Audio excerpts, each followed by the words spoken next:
might be teasing Nico in the future. I don't know why Nico would be in Vandal, but, you know, Well, could be. My thought is they kind of look like the chameleon creatures, the one that Nico is in Ixtal. And, like, the Yordles and all them, like, travel around in different parts of Runeterra, and they sort of, like, adapt to the world around them. So these creatures could be ones that, like, spend time in Ixtal. Maybe. I'm sort of just making up lore as I go right now, but I'm piecing it together, and it sounds like it makes sense, right? Next up. He who must not be named. It's also cool because it's, like, I think the first Darkin that we have that, like, didn't bond with, like, a creature. It bonded with a tree. It was a tree that was intelligent enough to be tempted. Still just, like, It was not intelligent enough to say to stay away. Yeah. I also want to point out to our dear viewers that this creature is not naturally this plump. You can see the other ones of its species over here. This little guy is full of little seagull eggs that he is just stolen and is slipping away before the seagulls come in. I think that seagull's coming pretty fast. Demacia, here we go, and we're gonna start with the goodest of boys. This is fantastic art. This is Oh my god. Cythria on a giant miniature hound, which is just funny to say. Whether The card for consideration, for sure. I'm just not sure Elites is going to make the cut. I will say I'm going to lose to this deck on ladder in the first week because someone's going to play Elites and they're going to fucking stat check me. Yeah. This dog also is going to go on the list with Acorn of cards that are not Guardians that should be. What even is this card? Like, what is this creature? I don't see anything about this creature that looks like a snail. Nothing in this art implies that this creature is slow. I'm just not sure it's going to wind up sticking for... I just realized that this is its eye right here. This little blue thing. I thought that its eyes were like down over here or something, but it's... Boy, does it have a wide face. Oh, wait, there's another one in the background that's inside of its shell and is like rolling down Rammus style. Oh, true. I didn't even notice that until this moment. Oh, that's pretty cool. Oh, there's another one right here. There's a whole flock of them. Wait a second. This town is not having a fun time. This town is screwed. And I also think that there is going to be someone on Reddit in the next few days after this expansion releases where they're going to hold up like 6 mana to Vengeance Anaka, that Anaka's going to attack and like summon Jaral. And they're not going to be able to do anything about it. Dude, whereas with like House Spider, they Vile Feast the 1/1, you still have the 2/2. Yeah. You know what though? I don't know if I'm going to connect with you or anyone here with this reference, but this card is specifically giving me like very big Zaboomafoo vibes. Did you watch Zaboomafoo when you were a kid? I mean, it wasn't like a flying squirrel thing, but the face, and it was a kid's show on PBS about animals, but it was like hosted. Okay. It was hosted by a lemur that I think facially looked a lot like this. Oh my god! Wait a second. It's coming back to me a little. Oh yeah. I remember something like that. The repressed childhood memories are rising up. Anyways, Pra the Breachwalker. Pra. Be a very good deterrent. We're in at 9 mana. This is like end game sort of timing, so it has to be really good to be considerable. But considering it's got a very strong effect, I think the back half of this card is quite good. The front half I think is very good. I entirely agree with everything you've said this past minute. With this art, is this Kane or is this Kusho? I feel like it's Kusho. It might be Kusho, I'm not sure. This guy right here in the... Oh, excuse me, I was mousing over OBS. This guy right here in the center with the shadows. Yeah, I think that might be Kusho. That's cool. I actually think they were talking about like more LOR specific unique champions. I think Kusho's a good contender. This has gone through the factory a little bit. This might be the next secret sauce. The OTK Exodia package seems like it's probably pretty challenging to pull off. Yeah. So I started thinking, I was like, how can I utilize Ryze's kit and his origin in a way that benefits me without having to always pull off the multi-shard combo to kill you. Something that it benefits me regardless. I came up with something.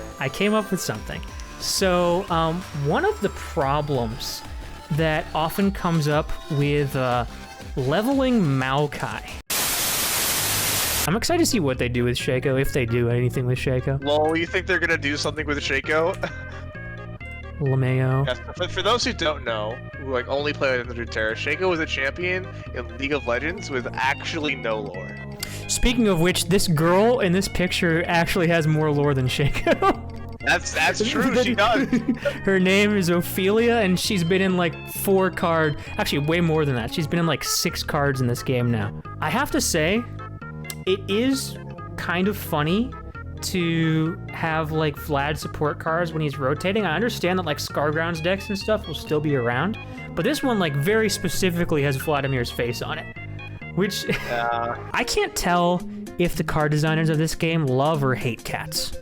Because it seems like, on one hand, they seem to absolutely love cats and like give them like a lot of representation in this game, and on the other hand, they seem to like completely abuse them and then like paint them in like very evil fashions. Like, look how scared this little wump is of this dude in his claws. He's terrified. But 2, this is actually a character that we've seen before in this game. There's a card you might not have ever seen in this game unless you played Lab of Legends, which is a 5-mana 4/4 Shadow Isles card called Tortured Prodigy. This is the same card. It's redeemed now. Wait, how does this, if you summon this with Callista, how does that work? I think it just stops. All right. Oh, wait. Yeah. Actually, now hold on. Now you're on to something. Hold on. Rock Bear Shepherd. 3-mana Shurima card. 1/3. I like the stat line because it is a very small stat line to represent the small child that it is, but it still is tankier than Draven. I read the card text for Kale and I laughed a little bit. I'll read it to you now. The Demacians know her as the Winged Protector, but those of us who live under the Vault of Stars in Targon know her as the Daughter of Justice, bearing divine purpose and a sword of starfire. And I giggled when I read this, because I was like, oh man, the card designers knew that a lot of angry video game nerds would see Kale in Targon and be like, wah, wah, she's a Demacia champ, what are you doing? Thinking that they know the lore, but they don't actually. And here the designers are just like sort of putting them in their place before they even start complaining. And I just thought that was quite humorous. I just noticed something. I just noticed something. I was reading this card, right? I thought that this card was Divine Cleric, which made sense, right? As like a priest. I built this slide. I typed this word out. I slapped this guy, and I still thought it was Cleric. So, whoops. 1 mana, 3 attack, lifesteal. Aggro players are like jumping off of cliffs right now. This is devastating to them. Also, isn't this just like a cool, angelic, or seraphine? This is our first Darkin that like has no weapon attached, which I think says something about Zolani like ascending and like taking control over these powers in Targon and reaching this greater form. Transform me into Zolani Aspects Bane. And you know I had to create a different slide for this transformation because, oh my god, this does not feel like it deserves to be in anything League of Legends related. First of all, she's called Aspects Bane. She's like this terrifying, like, biblically accurate angel demon death creature. It talks in this card's description about how Mihira couldn't even stand up to her. So yeah, Kale's fighting a Darkin that's like slayed and taken the power from her mom. We did this in under 3 hours with both me and Dragon talking about cards, which is rather exciting. I think we did this rather well, and the fact that we still have several days until the expansion releases means I might actually have time to put together a highlights video in less time than like 3 or 4 weeks like I did with the last one, because I was work was really busy and I have other things in the pipeline that I've been working on. But thank you for joining me, all of you here on this card review stream. I stick around because I do want to raid someone. In fact, if you